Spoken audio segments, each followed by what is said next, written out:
بسم اللہ الرحمن الرحیم۔ دوستو، آپ نے دیکھا ہوگا کہ میں جان بوجھ کر جو جنگ کی تفصیل ہے، کس نے فائر کیا، کس کو لگی، کیا ہوا، وہ جان بوجھ کے اسے اوائڈ کر رہا ہوں۔ میں وہ چیزیں آپ کے سامنے لانا چاہ رہا ہوں جو میری نظر میں آپ کو اس وقت کے حالات یا اس سے جو ماضی میں گزرے ہوئے حالات تھے ان کو سمجھنے میں مدد ملے، اور دیکھیں کہ ہم کہاں پہ کیا غلطیاں کہاں پہ ہم کرتے رہے ہیں، اور شاید اگر ممکن ہو سکے تو کوئی سبق بھی حاصل کریں، اور اپنے مستقبل کا تعین کرتے وقت ہم ان چیزوں کو مد نظر رکھیں۔ بہرحال پچھلے جو ویڈیو میں نے چند چیزوں کا ذکر کیا تھا، میں دوبارہ ان کے بارے میں آپ سے چند باتیں کرنا چاہتا ہوں۔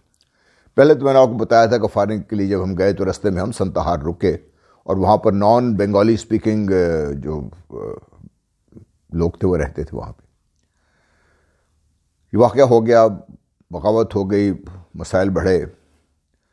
مارچ اینڈ اپریل اینڈ کے اس طرف سے ڈھاکہ سے ایک یونٹ کو حکم ملا اس طرف آنے کا، تو جب ان یونٹ سے میرا تعلق کانٹیکٹ ہوا تو جس چیز نے ہم سب کو پریشان کر دیا، جو بھی وہ دیکھ کے آئے تھے سنتہار کو، اور اس یونٹ کے کچھ افسر ذہنی توازن تک کھو چکے تھے، جب پتہ چلا کہ وہاں پر دودھ پیتے بچوں کو بھی تہہ تیگ کر دیا گیا تھا، لاشوں سے کنویں بھر گئے تھے، میتیں باہر بکھری پڑی تھیں، کوئی شخص وہاں پہ زندہ نہیں بچا تھا، اور ان کو بنگالیوں نے، مکتی باہنی کہہ لیجئے، جو بھارتی جو مکتی باہنی کے روپ میں آئے تھے ان کو کہہ لیجئے، انہوں نے مل کر اس بستی کے 35 سے 40 ہزار لوگوں کو، جو ایک اندازہ ہے، ان کو تہہ تیگ کر دیا۔ اور ہمارے ایک دوست، پتہ نہیں اللہ تعالیٰ کہاں پر ہیں وہ اس وقت، میجر صالح، اس ذہنی توازن کھو بچے تھے، کیونکہ انہیں جب بتایا مجھے کہ انہوں نے بچوں کو they saw the kids nailed to the tree، اور یہ وہ لوگ تھے جو پاکستانی تھے، جو پاکستان کی محبت میں بھارت کو چھوڑ کر یہاں پر آئے تھے، اور انہوں نے کسی کے ساتھ کوئی ظلم نہیں کیا تھا۔ بہرحال یہ بھی ایک حصہ ہے۔ جب یہ تقریباً ستمبر اینڈ اکتوبر میں ہمیں حکم ملا کہ ہم ایک جگہ ستخیرہ ہے اور وہاں ہم جا کے مورچہ زن ہو، کیونکہ دشمن کی طرف سے حملے کا خطرہ ہے اور اس طرف شاید زیادہ خطرات بڑھے ہوئے ہیں، تو ہم پہنچے وہاں پر۔ جو ایک ایس او پیز تھی اس کے مطابق ایک لیفٹننٹ صاحب کی نگرانی میں ہمیں کچھ جو جوانوں کو ہم نے بھیجا ارد گرد کے علاقوں کو دیکھنے کے لیے، اور ایک فورس ہوئے کچھ پتہ چلے کچھ۔ وہ شام کو آئے، انہوں نے رپورٹ دی، اور ہم رات کھانا کھا رہے تھے اپنے ٹوٹے ہوئے ایک ہٹ سا تھا، اس میں رہ رہے تھے ہم لوگ۔ تو مجھے کسی نے بتایا کہ میں اس وقت کیپٹن ہو چکا ہوا کہ ایک بزرگ آپ سے ملنا چاہتے ہیں۔ میں ان کو بلا لیجیے ان کو۔ وہ بزرگ آئے، اور میرے خیال اس وقت شاید وہ 60-65 کے بیٹے میں ہوں گے۔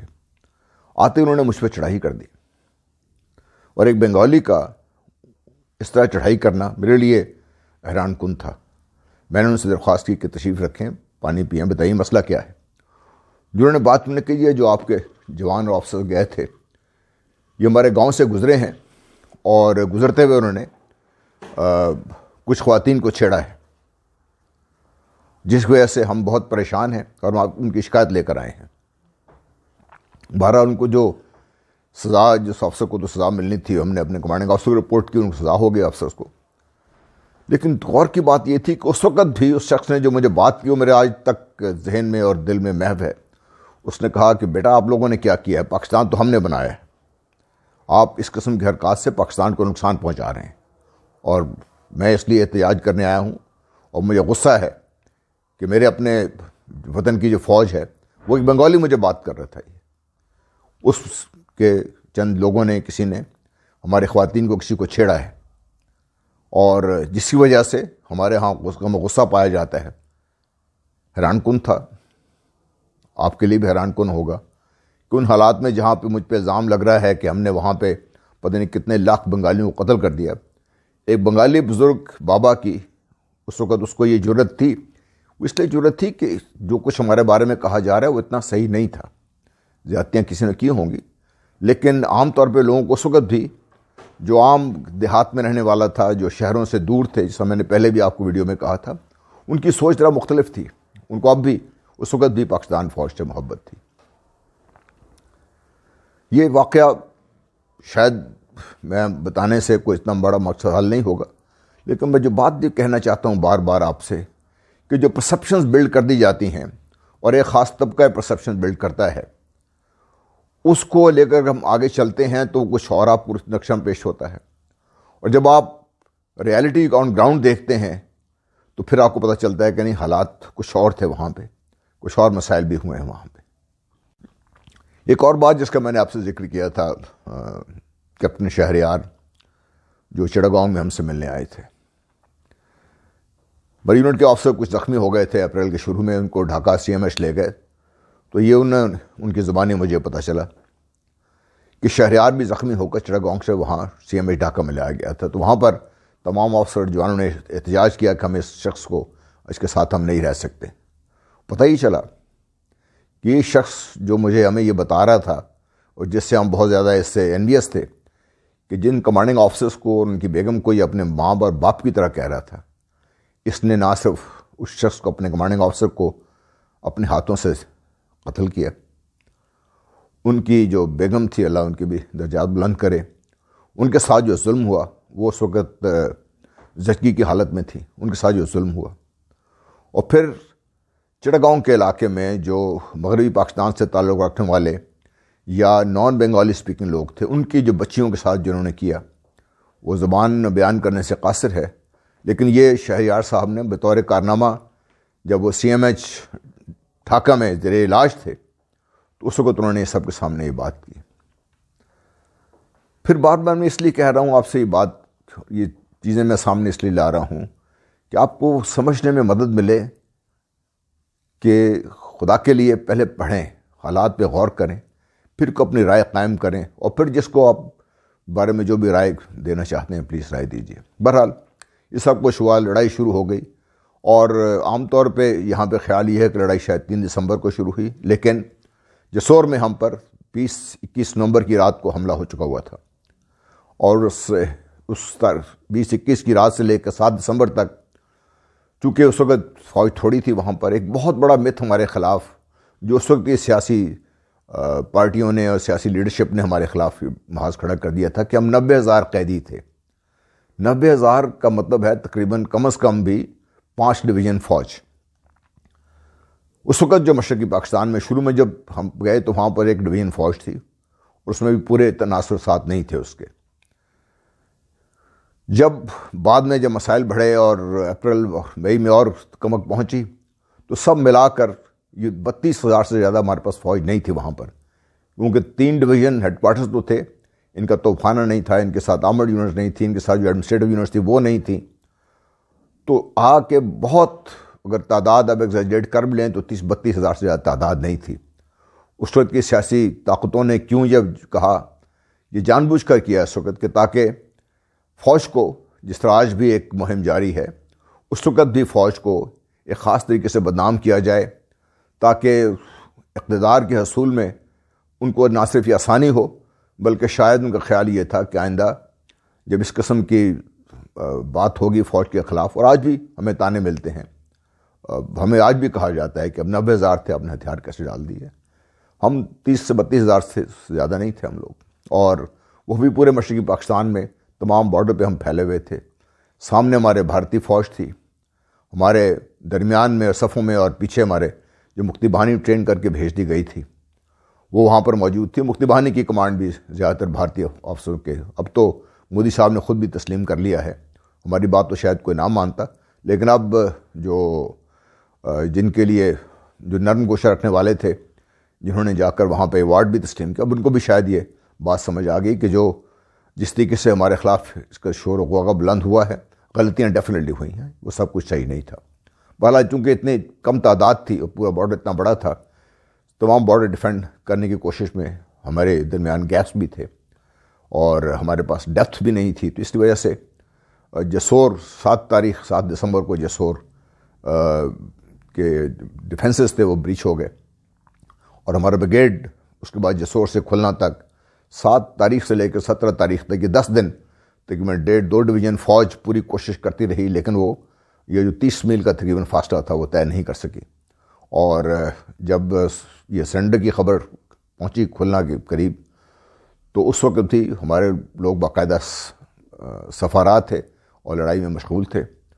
اور یہاں پہ یہ بھی بتاتا چلوں کہ جب یہ 6 یا 7 تاریخ کو جو خطرات بڑھ رہے تھے تو مجھے حکم ملا کہ آپ کھلنا میں ایک آرڈننس ڈیپو ہے. ہمیں اس وقت پتہ چلا کہ آرڈننس ڈیپو بھی ہے وہاں سے. آپ جائیں وہاں سے اور گنز نکالیں اور ان کو تیار کریں. جب ہم پہنچے تو گن 6 پاؤنڈ گنز تھی جو دوسری جنگ عظیم میں اینٹی ٹینک گنز کے طور پہ استعمال ہوئی تھی. اس کے بعد سے وہاں بند پڑی ہوئی تھی.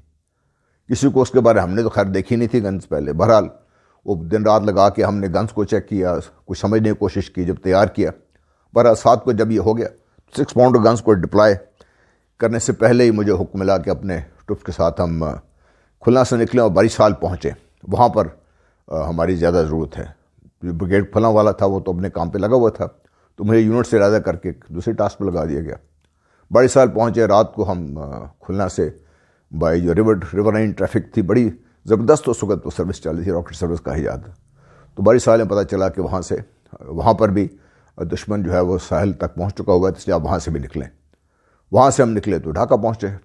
وہاں پہنچ کر ہمیں حکم ملا کہ ہم 8 کی صبح پہنچے کہ آپ سیدھا پہنچے دریا برہم پتر کے کنارے اڑیچہ گھاٹ ہے, وہاں پر جا کر آپ دفاعی پوزیشن اختیار کریں. بہرحال وہاں پہنچے ہم بڑی مشکل سے.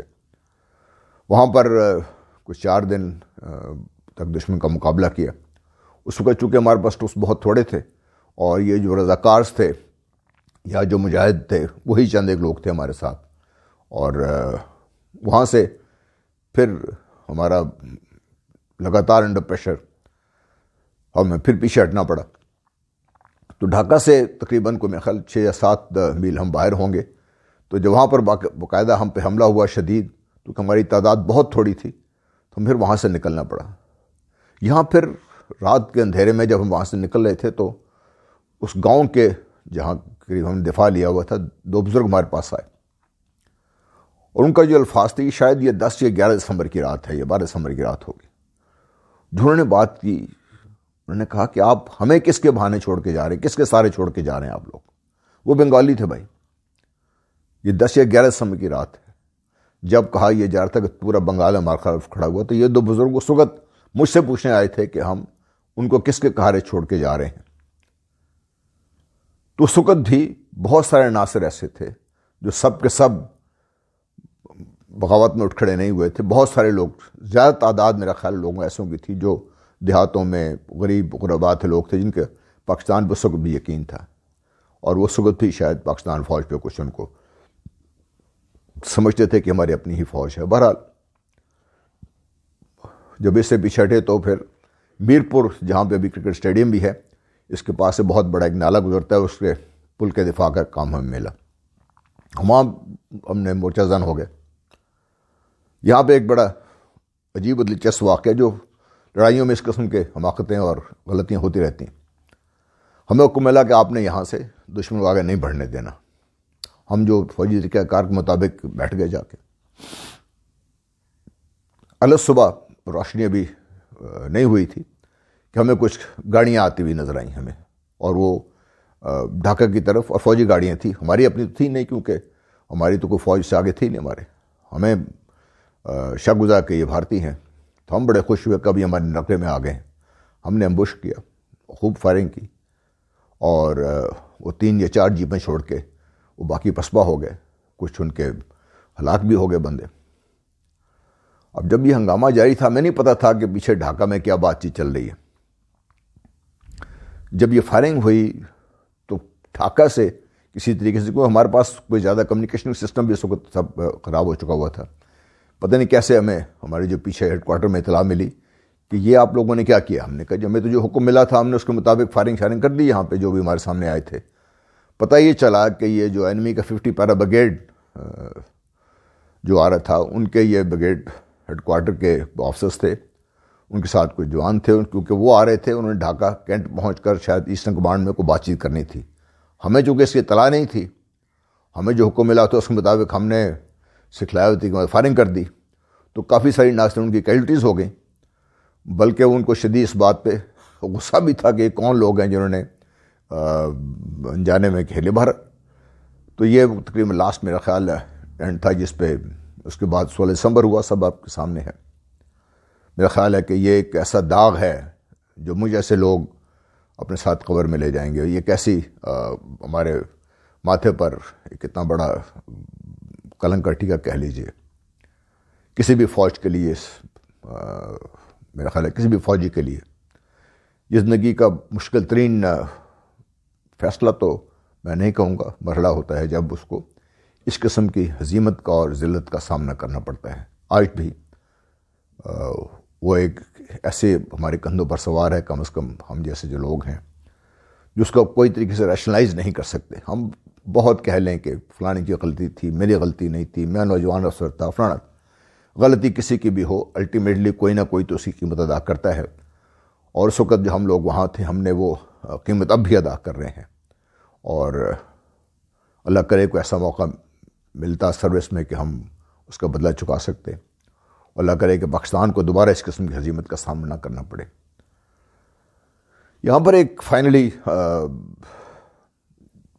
وہاں پر جب ہم ڈھاکہ گیریزن میں بند کر دیے گئے تو مجھے اس علاقے جہاں پر ہم تھے مجھے حکم ملا کہ آپ یہاں پہ کوآرڈینیٹ کریں گے بٹوین جو پاکستانی وہاں پر تھے اور جو انڈین فورسز وہاں پر موجود تھیں. تو سارا ڈیٹا یہ وہ ہلا گلا کرنا تھا. تو میرا انویریبلی آنا جانا وہاں پہ رہتا تھا. تو پتہ چلا جی کہ وہاں پر جو بھارتی فوجی آئے ہیں وہ ایک وکٹری ڈے منا رہے ہیں.